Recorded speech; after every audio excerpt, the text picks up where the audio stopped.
नमस्ते दीदी भैया, देखिए हमारे यूट्यूब चैनल पर जा रहा है बहुत सुंदर हवन का गीत। शादी ब्याह हो आया है ना, समय है तो इसलिए हवन के गीत हम लोग गाने जा रहा है।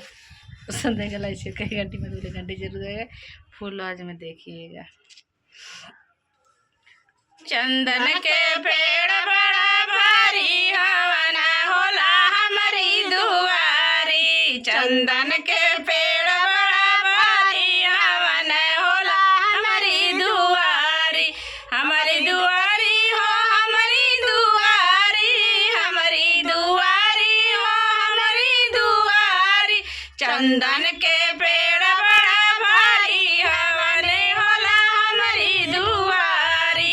गैया के गोबर से अंगना लिपालो, गैया के गोबर से अंगना लिपालो। गज मोती चौका पुरालो हवन होला हमारी दुआरी। गज मोती चौका पुरालो हवन होला हमारी दुआरी। हमारी दुआरी हो हमारी दुआरी, हमारी दुआरी हो हमारी दुआरी। चंदन के पेड़ बड़ा भारी हवन होला हमारी दुआरी। चंदन के पेड़ बड़ा भारी हवन होला हमारी दुआरी। हमारे दुआरी हो हमारे दुआरी, हमारे दुआरी हो हमारे दुआरी। चंदन के पेड़ बड़ा भारी हवन होला हमारे दुआरी। हमके लकड़िया से हमिया करैलो, हमके लकड़िया से हमिया करवलो। चंदन के पेड़ बड़ा भारी हवन होला हमारी दुआरी।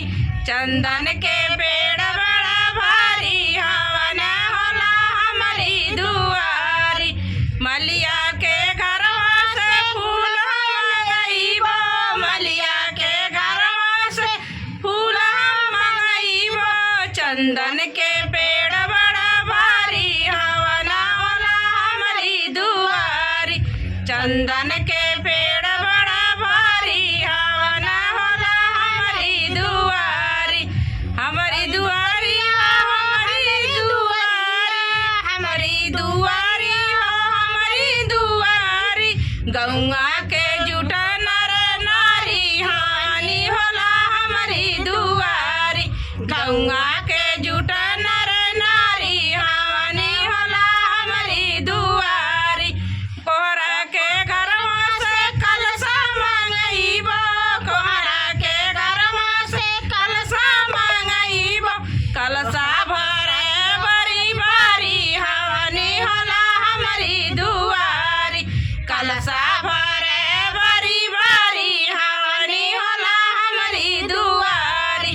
चंदन के पेड़ बड़ा भारी हवन होला हमारी दुआरी। चंदन